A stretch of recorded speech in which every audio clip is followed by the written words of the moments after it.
Patay ang isang batang 3 taong gulang matapos madamay sa pamamaril ng isa umanong drug pusher sa Cebu. May 3 iba pang sugatan. Makibalita tayo kay Chona Carrion ng GMA Cebu.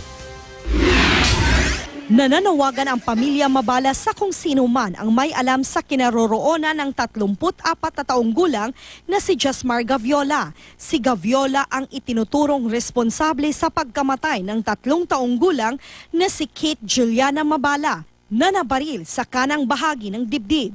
Ayon sa pulisya, nagalit si Gaviola kay Rogard Cabanyero na pinagkatiwalaan niya sa pagkukumpuni sa kanyang motorsiklo. Nakapagbigay na raw ng paunang bayad si Gaviola pero hindi pa rin naayos ang kanyang motorsiklo. Doon na nagalit si Gaviola.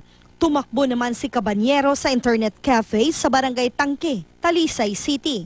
Pero sumunod si Gaviola at doon daw namaril. Sugatan sa balikat si Cabanyero at 2 ibang nasa internet cafe. Ang batang si Kit na naroon din noon, tinamaan din ng bala at namatay.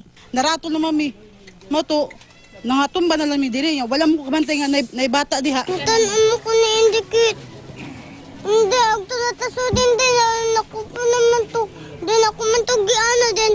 So nato din, ako naman siya. Pagpanagan, yun, na bata, na go. Kahit ko siya ko, kadagan ko, kadagan. Tumakas ang sospek matapos ang pamamaril. Ayon sa Talisay City Police, nasa drugs watch list si Gaviola. Sumuko na raw ito noong Agosto pero muling bumalik sa pagbebenta umano ng droga.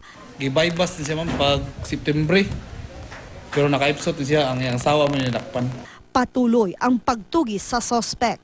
Chona Carrion, Nagbabalita, Pilipinas.